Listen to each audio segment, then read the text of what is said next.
जीवमजीवं दब्बं जन्मरूपसिंहेण चेरणे दिट्ठं देविन्दविन्दवन्दं वन्दे तं सर्वदा शिरसा। द्रव्य संग्रह जी ग्रंथ गाथा नंबर 41। और इस गाथा के अंतर्गत हम लोग सम्यक्त की महिमा देख रहे है ना। सम्यक्त का क्या स्वरूप है, तो उस बात के अंतर्गत अपन देख रहे हैं कि सम्यक दृष्टि को 25 प्रकार के दोष नहीं होते, 3 मूर्ताएं नहीं होती, 8 मद नहीं होते, 6 अनायतन नहीं होते और 8 शंकादि दोष नहीं होते। उन शंकादि दोषों का स्वरूप बताने के लिए यहाँ निशंकित आदि गुणों की बात चल रही है। क्या बोला? हाँ जी।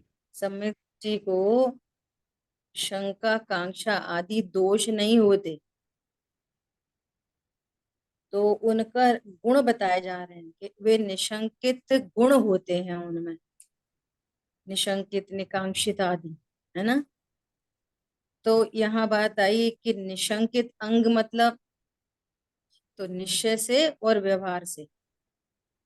व्यवहार निशंकित अंग क्या है कि देव शास्त्र गुरु के प्रति निशंक होना, यही सच्चे देव है।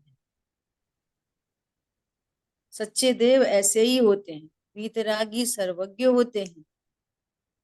हमारे गुरु बाहर में 28 मूल गुणों का पालन करते हैं, अंतरंग में 3 कषाय चौकड़ी के अभाव की वीतरागता होती है।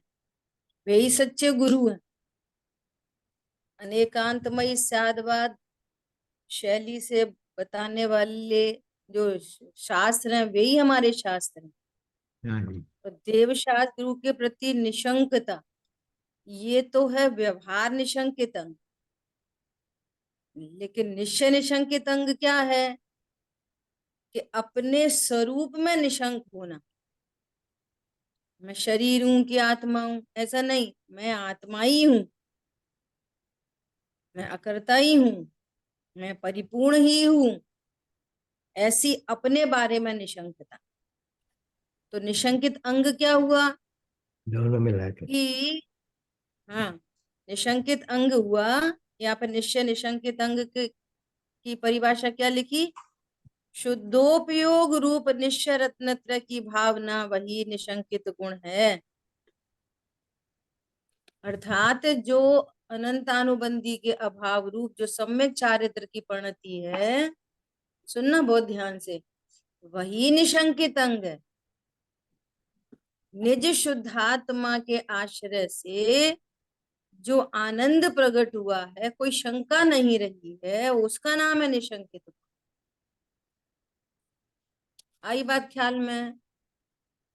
निज शुद्धात्मा की भावना, निश्चय रत्नत्र की भावना वही निशंकित गुण। ठीक है, निश्चय व्यवहार समझ में आया। अब निर्वांशक कि व्यवहार निर्वांशकता क्या चीज है कि विषय भोगों की वांछा न होना, इंद्रियों की वांछा न होना, कि मेरी इंद्रिय स्वस्थ रहे हर समय, तो ही तो मैं विषय भोगों को भोग सकूंगा। तो बाहर में भोगों की वांछा नहीं होना, इंद्रियों की वांछा नहीं होना, ये तो है व्यवहार से निकांक्षित अंग। और निश्चय निकांक्षित अंग क्या है कि देखो वहां यहाँ पे भी वही लिखा है। क्या लिखा है? निश्चय रत्नत्रय की भावना से उत्पन्न पारमार्थिक निजात्म जनित सुखामृत के रस में चित्त का संतोष वही निकांक्षित गुण है। ये निकांक्षित गुण भी क्या है? ये सम्यक चारित्र रूपण। पॉइंट ख्याल में आया? ऐसा तो अपनी निकांक्षित गुण में लास्ट में थोड़ी सी चर्चा रह गई थी, है ना। देखो क्या कह रहे हैं कि सीता जी के जीव की बात की कि उसने, जब रामचंद्र जी ने बोला कि अब तुम घर चलो, अग्नि परीक्षा दे दी, तो सीता जी ने विषय भोगों को स्वीकार नहीं किया। इसलिए उनको कहाँ पर याद कर रहे हैं? निकांक्षित अंग में। फिर उन्होंने क्या किया? भेद अभेद रत्नत्रय की भावना से 62 वर्ष तक जैन मत की प्रभावना करके अंत में 33 दिन तक निर्विकार परमात्मा की भावना सहित संयम धारण करके समाधि मण करके अच्युत नामक 16वें स्वर्ग में प्रतीन्द्र हुआ। ठीक है, उसके बाद क्या हुआ? तत्पश्चात निर्मल सम्यक्त का फल देखकर धर्मानुराग से नरक में रावण और लक्ष्मण को संबोधन कर अब स्वर्ग में है। अभी सीता जी का जीव प्रतीन्द्र नामक देव है और अभी स्वर्ग में है। अब क्या होगा? अब ये होगा भविष्य में, सीता जी का जीव तो स्वर्ग से आएगा, स्वर्ग से आकर सीता जी का जीव सकल चक्रवर्ती होगा। और वे रावण और लक्ष्मण जो अभी नरक में हैं, वे वहां से आयु पूर्ण करके इन सीता जी के जीव के पुत्र होंगे दोनों। रावण और लक्ष्मण कौन होंगे? सीता जी के पुत्र होंगे। देखो, एक भव पहले क्या है और दूसरे भव में क्या है और तीसरे भव में क्या है और चौथे भव में क्या है। जिसका अपहरण किया कोई आगामी भव में अब पिता है। बोलो, समझ में आ रही है बात? जिसका अपहरण करके लाए थे, अब वो आगामी भव में क्या बन गए? पिता, है ना?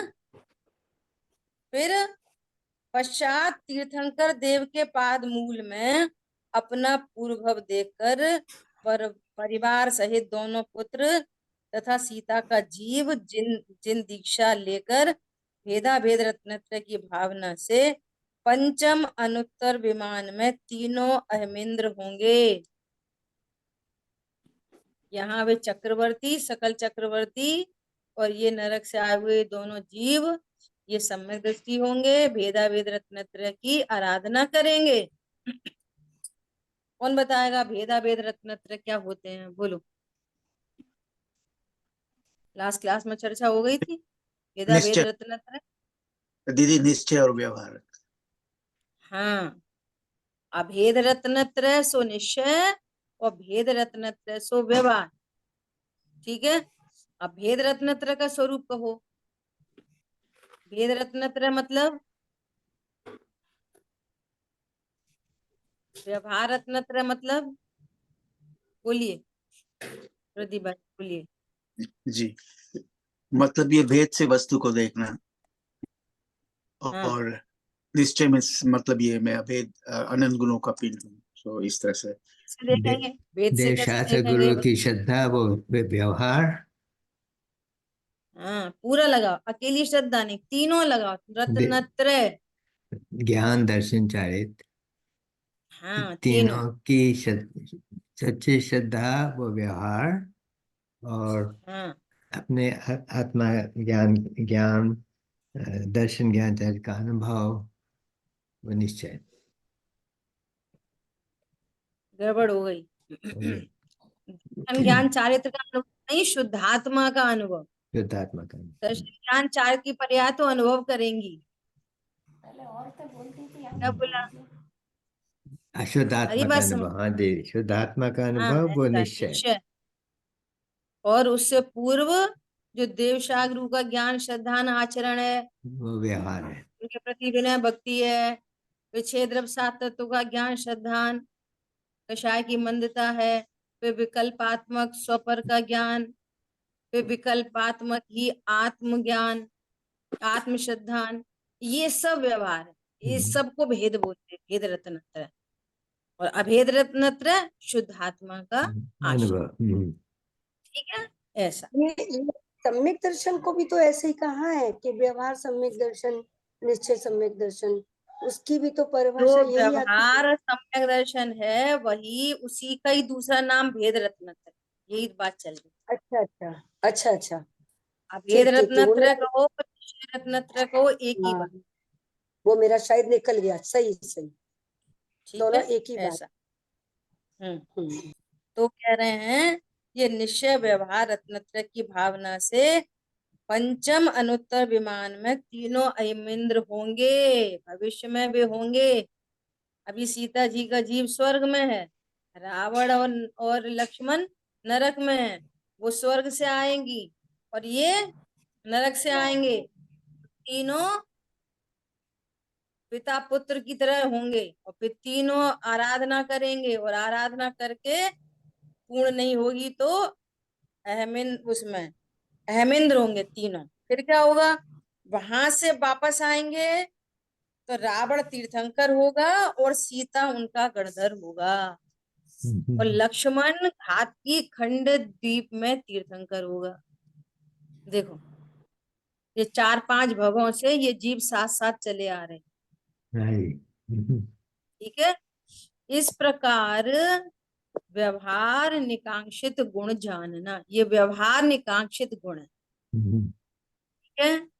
विषय भोगों की वांछा न होना, क्यों नहीं होती विषय भोगों की वांछा, क्योंकि स्वरूप जान मैं ले, परिपूर्ण हूँ। स्वरूप विषय जान ले। भोगों की वांछा क्यों नहीं होती, क्योंकि मैं परिपूर्ण हूँ, नंबर 1। नंबर 2, मैं अमूर्तिक होने से मूर्तिक द्रव्यों को भोग ही नहीं सकता, नंबर 2।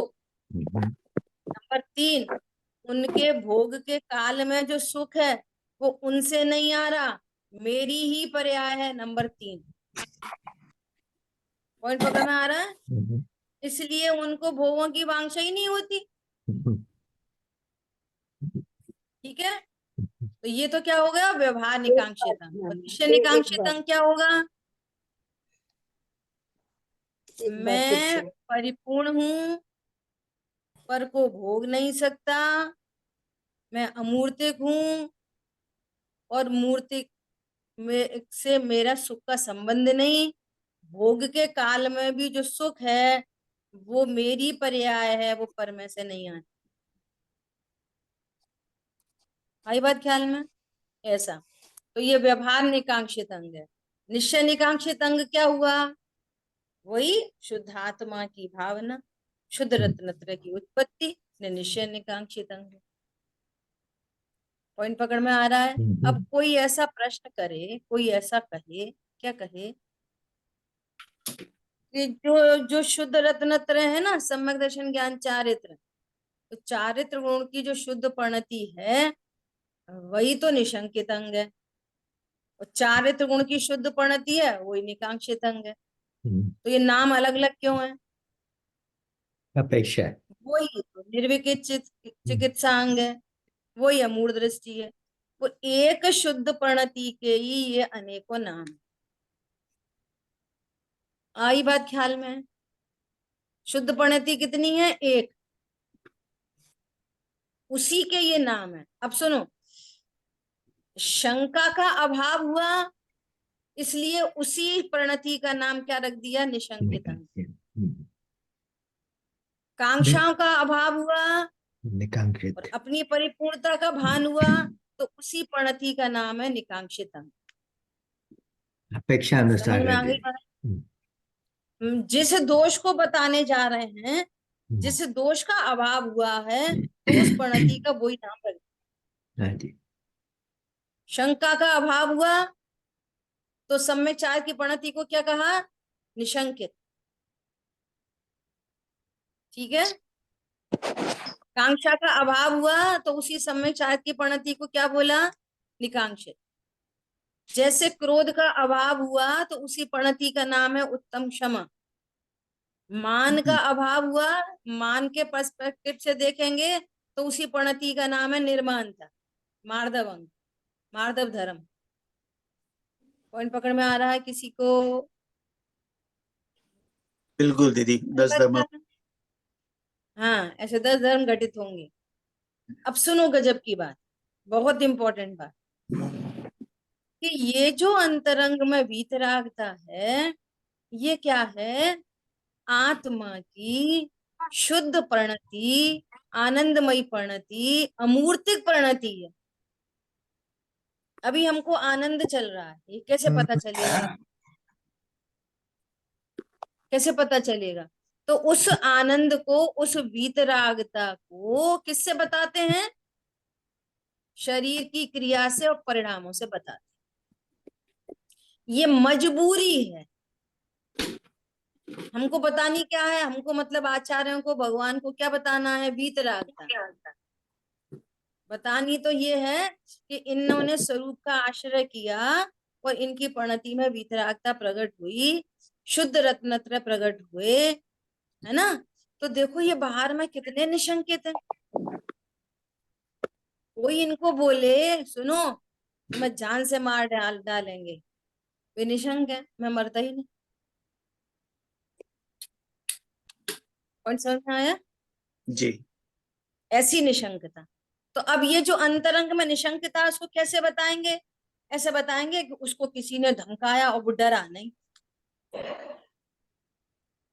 किसी ने कहा कि कुछ नहीं होते नरक स्वर्ग, फालतू की बातें हैं, यहीं पे नरक होते, यहीं पे स्वर्ग होते, वो निशंक है।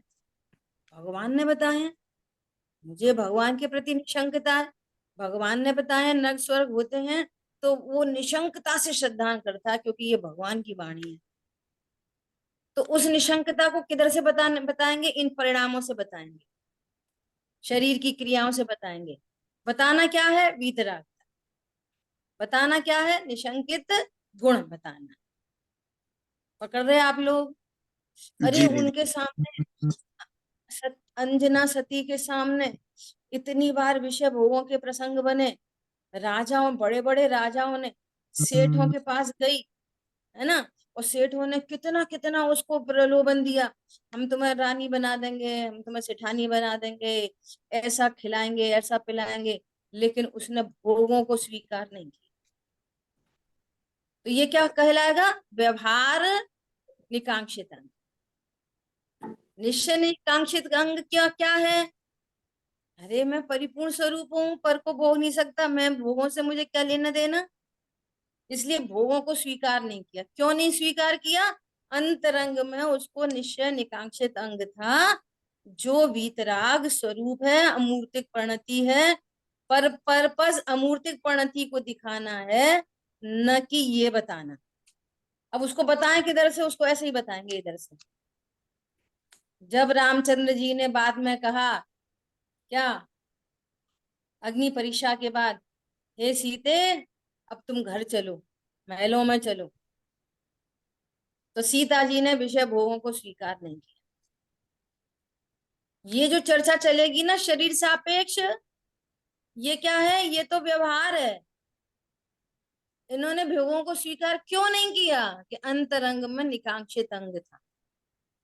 वो निकांक्षित अंग क्या है? अंतरंग में एक शुद्धात्मा की भाव, परिपूर्ण स्वरूप हो। ख्याल में आ गई बात? आगे बढ़े। निश्चय व्यवहार समझ में आ रहा है? जी दीदी। हाँ जी। निश्चय, निश्चय एक ही है, उसका निरूपण अलग अलग प्रकार से है। निरूपण करेंगे अलग अलग प्रकार से, लेकिन परमार्थ तो एक ही है। स्वभाव के ज्ञान श्रद्धान पूर्वक आनंद होना, वो निश्चय परिणति एक ही है। देखो दृष्टांत से समझो। किसी के घर में पुत्र उत्पन्न हुआ, है ना? तो कोई कह रहा है ओहो मेरा भाई आया, कोई कह रहा है मुझे बेटा हुआ, कोई कह रहा है मेरा भांजा आया, कोई कह रहा है भतीजा आया। कितने बेटे हुए? 4-5। कोई कह रहा नाती हुआ, कोई कह रहा पोता हुआ। वो एक पुत्र को अलग अलग अपेक्षाओं से उसके अलग अलग नाम रख के बोल रहे हैं।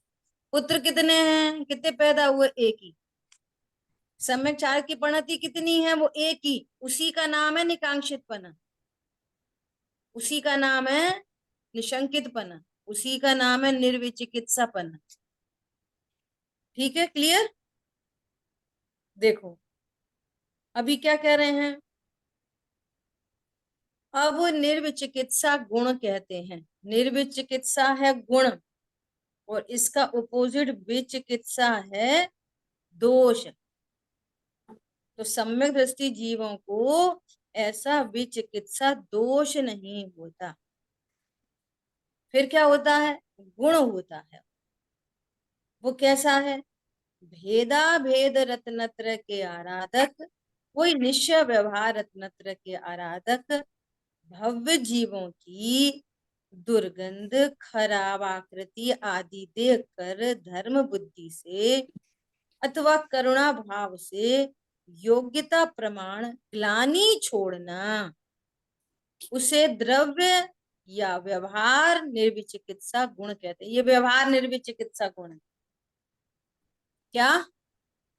कि जो भेदा भेद रत्नत्र के आराधक हैं, अर्थात जो सम्यक दृष्टि जीव हैं, निश्चय व्यवहार रत्नत्र से जो साधना कर रहे हैं, ऐसे भव्य जीवों को कोई दुर्गंध हो, उनमें कोई खराब आकृति हो, है ना, तो क्या उनको देखकर उनमें ग्लानि नहीं करनी। ये क्या है? ये व्यवहार से निर्विचिकित्सा गुण है। व्यवहार, निश्चय नहीं है अभी। ये निश्चय क्या है? निश्चय बोलो, कौन बताएगा? कौन पुरुषार्थी बताएगा कि निश्चय निर्विचिकित्सा गुण क्या है? बहुत देर से बात चल उनको रही भी भगवान देखना, आत्मा देखना। ये अपनी भगवान आत्मा शुद्धात्मा है, का अभी अभी स्वभाव। बात की है। बोलो। जी, मेरी आवाज आ रही है?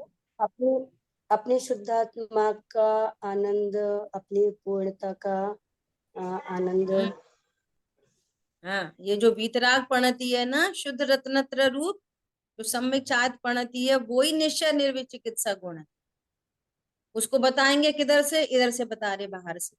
जिसको अंतरंग में निर्विचिकित्सा होती है तो बाहर में वो ऐसा दिखता है कि उनको धर्मी धर्मात्माओं के प्रति ग्लानि नहीं होती।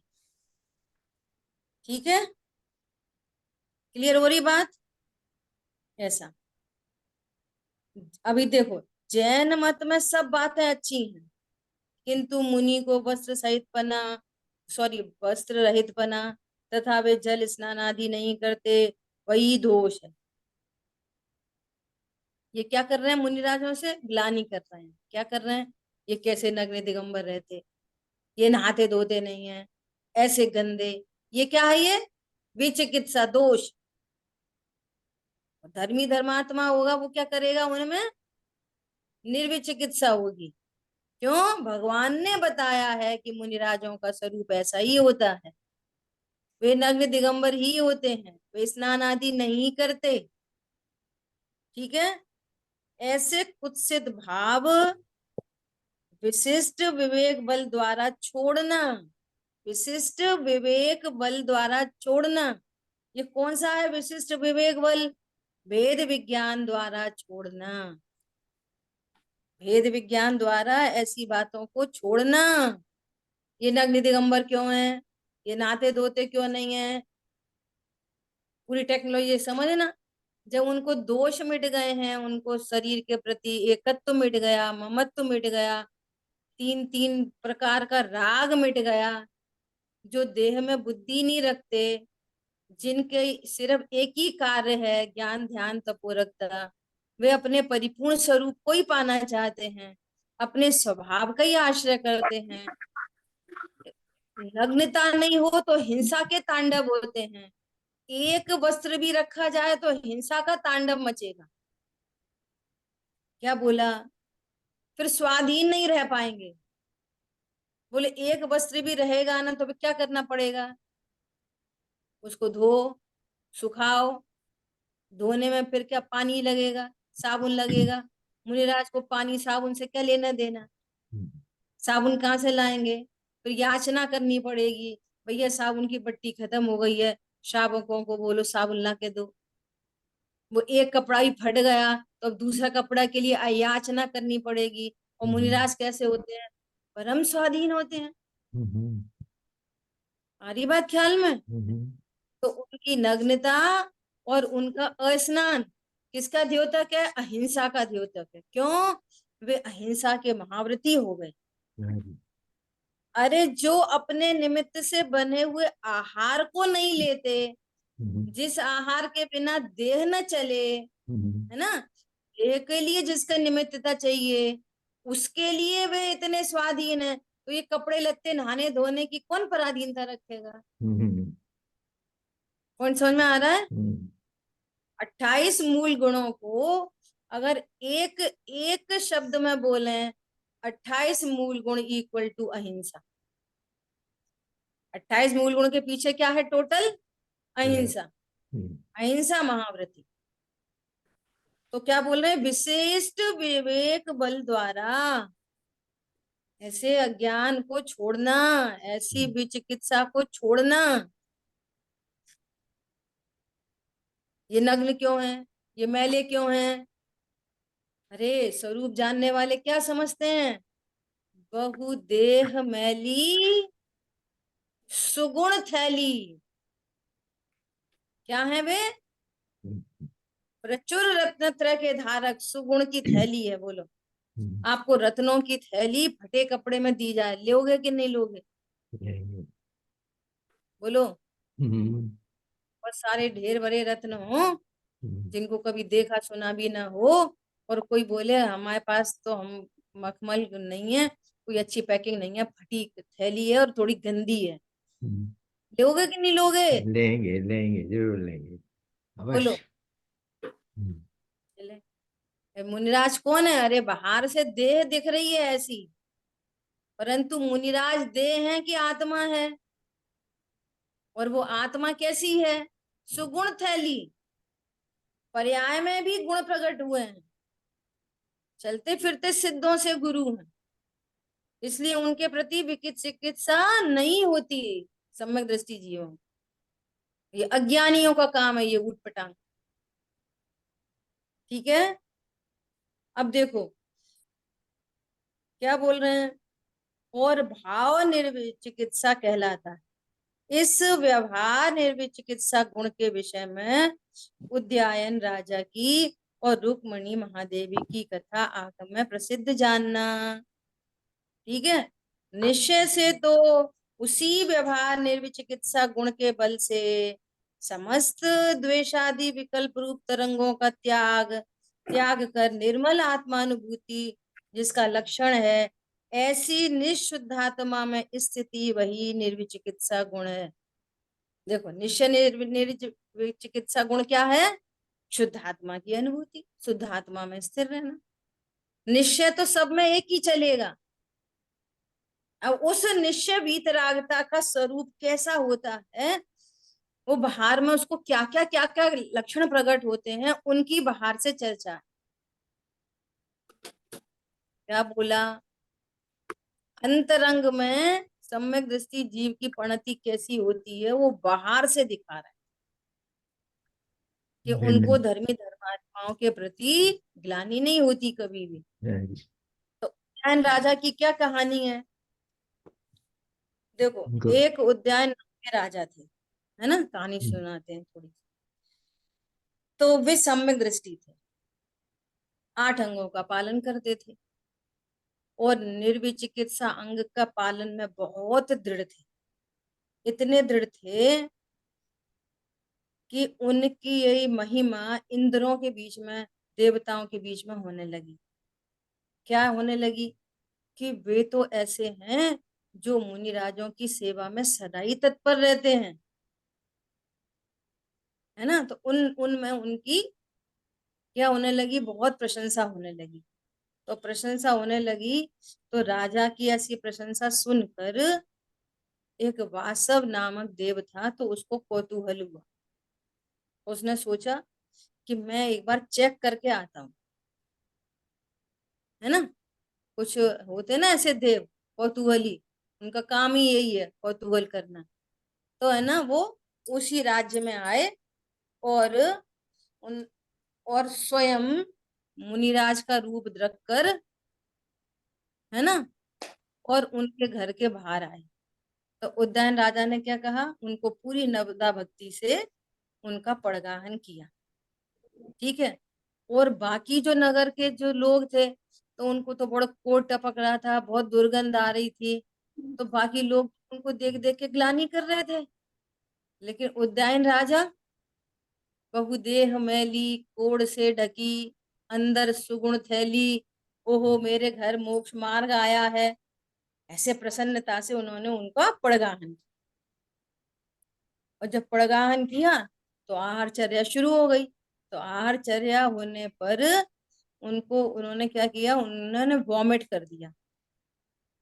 ठीक है, तो वो राजा और रानी दोनों के ऊपर उनकी वॉमिट उनके ऊपर गिर गई, तो भी उनको प्रसन्नता ही रही। और उन्होंने अपने कपड़े नहीं पोंछे, मुनिराज के हाथ पैर पोंछने लग गए, है ना। तो फिर उस देव को उनकी दृढ़ता के ऊपर बहुत प्रसन्नता हुई, और फिर वो अपने असली रूप में आ गया वो देव। फिर देव ने सारी बात बताई कि ऐसे ऐसे आपकी प्रशंसा वहां स्वर्गों में हो रही थी, तो मैं तो आपकी ऐसी परीक्षा करने आया कि ऐसा कौन हो सकता है कि कोढ़ वाले मुनिराज को भी पड़गान कर लेंगे, उन्हें भय नहीं होगा कोढ़ का, और यदि उनके ऊपर कोई वॉमिट कर दे तो भी उन्हें कुछ भी खेद नहीं होगा। तो ऐसा उन्होंने फिर उनकी प्रशंसा की, और फिर उनको बहुत, उनको उसमें इनाम में क्या बोलो, उनको रत्न आदि दिए। लेकिन उन्होंने तो उसको स्वीकार नहीं किया, है ना। तो देखो यहाँ पे एक बहुत अच्छी सी बात लिखी है, दो जगह क्या लिखी है। वे उद्यान राजा प्रसन्न चित्त होकर क्या कहते हैं, हे देव, यह मनुष्य शरीर तो स्वभाव से ही मलिन है, और आत्मा गुणों का भंडार है। मनुष्य देह तो स्वभाव से ही मलिन होती है, नंबर एक, रोगों का घर है। यह अचेतन शरीर मलिन हो तो भी उसमें आत्मा का क्या, वो देह मलिन हो, देह में रोग आदि हो, कोढ़ टपक रहा हो, तो हमने किसको बुलाया है, किसको बुलाया है हमने, हमने तो मुनिराज को बुलाया है। और मुनिराज कौन है, अमूर्तिक प्रदेशों के पुंज, क्या बोला, शुद्ध आत्मा। मुनिराज कौन है, मुनिराज अपनी तो सुबह बहुत चर्चा हुई। सबसे पहले में पहले मुनिराज कौन है, आप पहले में पहले बोलोगे कि नग्न दिगंबर, तो आपकी जीव। बात सही है। सबसे पहले में पहले कौन है, जीव जीव। है। पंडित साहब की एक रचना है ना, उसमें आई ये वाली बात। क्या वाली बात आई कि मुनिराज कौन है, जीव। अमूर्तिक है, अमूर्तिक। देखो मैं आपको सुनाती हूँ वो लाइन है ना, वो वाला भजन था ना मीनल बहन जी, जो आप उस दिन गा रहे थे, हंसी हो गई क्या, कौन सा था कौन वो सा? भजन। अच्छा, धन्य मुनिराज हमारे हाँ यहाँ। जरा सुनाना, सुनाओ जरा थोड़ा सा। हाँ, दो ही लाइन गा दी। हाँ दो धन्य लाइन बोलो। मुनिराज हमारे हैं, हमें प्राणों से प्यारे हैं। धन्य मुनिराज हमारे हैं, हमें प्राणों से प्यारे हैं। धन्य मुनिराज की समता, धन्य मुनिराज का की समता, बस इतना ही है। हम्म। बताइए।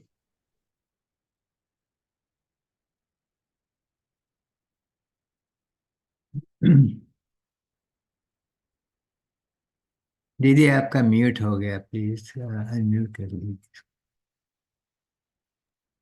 सुनो, शुद्ध चिद्रूप शरीरी, कौन है मुनिराज, नग्न दिगंबर। ये शरीर पंडित है, साहब की शरीर भक्ति में जीव है, जीव है ये शरीर। प्रयोग मिल गया, ये प्रयोग जिसको देखकर मुझे बहुत प्रसन्नता हुई। क्या, शुद्ध चिद्रूप शरीरी, ये है मुनिराज। लखें निज को सदा निज में, सहज समभाव की धारा, बहे मुनिवर के अंतर में, सहज सहज गुणों की धारा बहे मुनिवर के अंतर में। ये है हमारे मुनिराज, है पावन अंतरंग जिनका, है बहिरंग भी सहज पावन। धन्य मुनिराज की समता, धन्य मुनिराज का जीवन। कैसे हैं हमारे मुनिराज? नग्न दिगंबर, नग्न दिगंबर देखोगे ना तो फिर कोड़ वाले मुनिराज देखोगे, ये समस्या खड़ी होगी। फिर आपको विचिकित्सा नहीं हो सकती, सॉरी निर्विचिकित्सा नहीं हो सकती, फिर आपको ग्लानि होगी।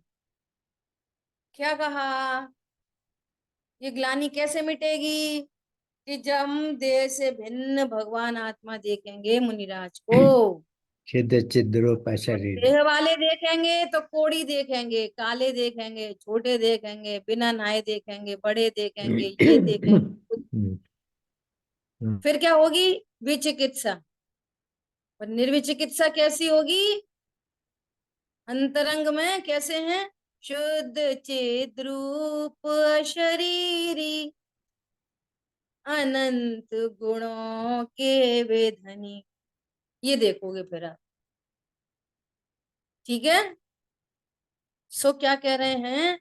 धर्मी का आत्मा तो सम्यक्तवादी पवित्र गुणों से ही शोभित होता है। अंतरंग में चमचमाता सम्यक्तवादी गुणों से, रत्नत्रय और प्रचुर वीतरागता से, उत्तम क्षमा मार्दव आर्जव अनंत गुणों से शोभायमान आत्मा अंतरंग में विराजमान है। तो हम तो आत्मा को देख रहे हैं, ओहो प्रचुर वीतरागता के धनी हैं। प्रदेश प्रदेश पर, प्रदेश प्रदेश पर शुद्ध प्रणति, शुद्ध प्रणति, शुद्ध प्रणति, शुद्ध प्रणति। ज्ञान की शुद्धता, श्रद्धा की, चारित्र की, वीर की, प्रभुता की। हम तो ऐसा देख रहे, तो काय को ग्लानि होगी? फटे रूमाल में, बोलो, रत्न रखे हैं, फटे रूमाल में रत्न रखे हैं, तो रूमाल देखोगे रत्न देखोगे? बोलो। ऐसा कह रहे हैं, धर्मी का आत्मा तो सम्यक्तवादी पवित्र गुणों से ही शोभित होता है। शरीर की मलिनता देखकर धर्मात्मा के गुणों में गुणों के प्रति जो ग्लानि करते हैं, उन्हें आत्मा की दृष्टि नहीं है, देह की दृष्टि है। जो शरीर को देखकर ग्लानि करते हैं, उनको काय की दृष्टि है? देह दृष्टि, मिथ्या दृष्टि। इसलिए उसको विचिकित्सा हो रही है। और जो अपने को आत्मा देखता है, मुनिराज को शुद्ध चिद्रूप अशरीरी देखता है, सम्यक्तवादी गुणों से सहित देखता है, वो देह से भिन्न देखता है, उसको क्या होता है? निर्विचिकित्सा गुण। ये कैसे प्रकट होगा? निश्चय निर्विचिकित्सा क्या है? मैं आत्मा हूं, इस पूर्वक जो आनंद हुआ है वो निर्विचिकित्सा गुण है। मैं उस शुद्ध चल गुण रहा के है। होने पर बाहर में ऐसी व्यवहार निर्विचिकित्सा होती है। क्या कहा? शुद्ध निश्चय तो एक इसको ही है। अंतरंग में निश्चय निर्विचिकित्सा गुण प्रकट होता है, उसी को बाहर में ऐसी व्यवहार निर्विचिकित्सा हो सकती है। तो ये जो बात चल रही है, ये व्यवहार निर्विचिकित्सा की बात चल रही है। और निश्चय निर्विचिकित्सा क्या है? आखिरी लाइन में लिखा निश्चय। है, ऐसी शुद्धात्मा में स्थिति वही निर्विचिकित्सा गुण है। ठीक है, ऐसा। अरे चमड़े के शरीर से ढका हुआ आत्मा अंदर सम्यक दर्शन के प्रभाव से शोभायमान हो रहा है, वह प्रशंसनीय है। आत्मा शुद्ध पर्याय से परिणमित प्रशंसनीय है। इसलिए मुनिराज उनको कैसे दिखाई दे रहे हैं? प्रशंसनीय। कैसे दिखाई दे रहे हैं? कैसे? अतीन्द्रिय ज्ञान से। इंद्रिय ज्ञान से क्या दिखेगा? है कोड़ है, मुनिराज को कोड़ फूट रहा है, दुर्गंध आ रही है, इंद्रिय ज्ञान है। और अतीन्द्रिय ज्ञान से क्या देखोगे? शुद्ध आत्मा। शुद्ध आत्मा। कैसी शुद्ध आत्मा? जो सम्यक्तवादी गुणों से वीतरागता से जो शोभायमान है। तो जो आत्मा को देखेगा उसको विचिकित्सा होगी, ग्लानि होगी उसको? उसको ग्लानि नहीं होगी, ऐसा। ठीक है, देखो लास्ट में एक बोल्ड लेटर्स में यहाँ एक बहुत अच्छी बात लिखी है कि जो बगुले के समान ध्यान करने वाले ऊपर से धर्मात्मा नजर आते हैं, वे परीक्षा करने पर असफल हो जाते हैं। हम तो बड़े धर्मात्मा हैं, उनका अंतरंग बहिरंग एक समान नहीं होता। वे बगुला भगत हैं, कहने के लिए कुछ और है, दिखने के लिए कुछ और है, और अंदर में होते कुछ और है। कितना आसान है, कितना आसान है सबको ये बता देना, अरे धन में सुख नहीं होता। कितना आसान है। हमने कोई से सुनी, उनने उनसे सुनी, उनने उनसे सुनी, फिर हमने सुनी और हमने आपको सुना दी कि भाई सुनो, धन में सुख नहीं होता। लेकिन आपका ज्ञान ये स्वीकार करे कि धन में सुख नहीं होता, ये बड़ी बात। वो निर्वांशक होगा, दूसरों को सुनाने वाला निर्वांशक नहीं होगा। दूसरों को कुछ भी सुनाते रहो, क्या है, क्या दिक्कत है, और खुद को धन की पकड़ नहीं छूटी। देखो भैया, चोरी करने से पाप पड़ता है, झूठ बोलने से पाप पड़ता है। उनने उनसे कही, उनने उनसे कही, उनने उनने हमसे कही, हमने आपसे कह दी। लेकिन हमारी परिणति ये स्वीकार करे, हिंसा, झूठ, चोरी, कुशील, परिग्रह पाप है। और फिर उस अनुसार प्रवृत्ति हो और पाप रूप प्रवृत्ति छूटे, तो वो कार्यकारी है। पढ़ लेना, पढ़ा देना कार्यकारी नहीं होता। आई बात ख्याल में? ऐसी बड़ी बात है। इसके पश्चात अमूढ़ दृष्टि गुण का कथन करते हैं। वीतराग सर्वज्ञ प्रणीत आगम, आगम के अर्थ से विपरीत कुदृष्टि द्वारा रचित जो रसायन शास्त्र, खनिज विद्या, हरमेल खल, क्षुद्र विद्या, व्यंतर, कुवर्ण आदि अज्ञानियों के चित्त में विस्मय उत्पन्न करने वाले शास्त्र देखकर, सुनकर जो कोई जीव मूढ़ता से उनमें धर्म बुद्धि द्वारा रुचि अथवा भक्ति नहीं करता, क्या बोला, इतनी सारी विद्याओं की प्रशंसा कोई करे और वो मूढ़ नहीं होता, इसको क्या बोल रहे हैं, व्यवहार निर्मूढ़ता। ये व्यवहार निर्मूढ़ता, ये क्यों है कि अंतरंग में निश्चय निर्मूढ़ता है। उसको मूढ़ता नहीं है कि ये कोई चीजें हैं, रसायन शास्त्र, खनिज विद्या आदि आदि, इनसे मैं सुखी हो जाऊंगा, उसको ऐसी मूढ़ता नहीं है। कहीं पर ऐसे चुपके चुपके चर्चा चल रही हो क्या, सोना बनाने की विधि सिखा रहे, माला माल हो जाओगे, तो बोलो सीखोगे कि नहीं सीखोगे, बोलो। सोना बनाने की विधि सिखा रहे, सीखने में कोई बुराई नहीं है, लेकिन उसे मान्यता पचास की बात। हजार रुपए फीस है, 50,000 रुपए उसकी, 1 लाख रुपए उसकी फीस है, और माला माल हो जाओगे, बोलो सीखोगे कि नहीं सीखोगे। कितनी दृढ़ता है, बोलो कितनी निर्मूढ़ हो आप। सोना बनाने की विधि, 1 लाख रुपए में क्या है, कुछ नहीं जाता, माला माल हो जाएंगे। 1 लाख तो जानबूझ के बोला है। बोलो सीखने में कोई बुराई नहीं, मान, अरे जो समय वहां जाएगा, बोलो, और उसी में कोई आत्मा हूं ये बताने की विधि बताए, किसको सीखोगे, किसको सीखोगे बताओ। आत्मा की विधि। फिर आई बात ख्याल में? अब तो बिल्कुल सरलता से देखो, एकदम सरल, सिंपलेस्ट। उन्हीं दिनों तो बच्चों के एग्जाम चल रहे हैं, किसके, नर्सरी, एलकेजी, यूकेजी के, फर्स्ट सेकंड के, और उसी समय पाठशाला चल रही है, कहाँ पे भेजोगे, बोलो कहाँ भेजोगे नर्सरी एलकेजी वाले को। भेजना ये तो चाहिए तो 10th 12th पाठशाला। की बात ही नहीं कर रहे, ईमानदारी से बोलना। अभी हमने तो कहाँ पाठशाला में भेजोगे? नहीं भेजा, अरे मैडम नर्सरी में भेजा। आजकल तो है ना, हाँ आजकल तो वो बच्चों के पेपर चल रहे हैं, आप थोड़े दिन के लिए पाठशाला बंद कर दो।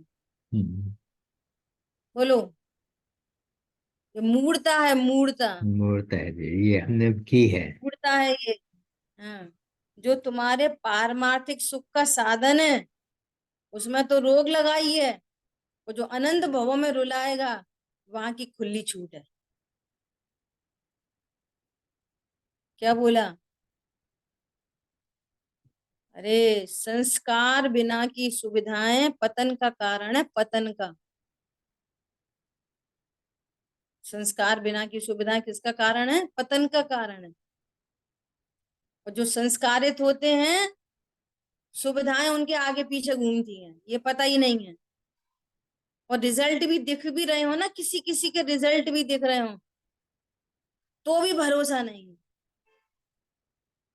ये अनंत सिद्ध भगवान को देखकर भी साक्षात आ जाए ना अनंत भगवान, तो भी भरोसा नहीं करे, इतना संसार का सुभट है। बोलो, रिजल्ट सामने हो तो भी मूड है, मूड।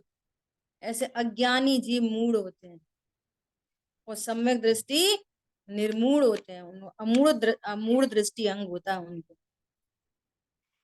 तो वो इनमें लुभाता नहीं है। ऐसी बातों को सुनकर जो जीव मूढ़ता से उनमें धर्म बुद्धि द्वारा रुचि अथवा भक्ति नहीं करता,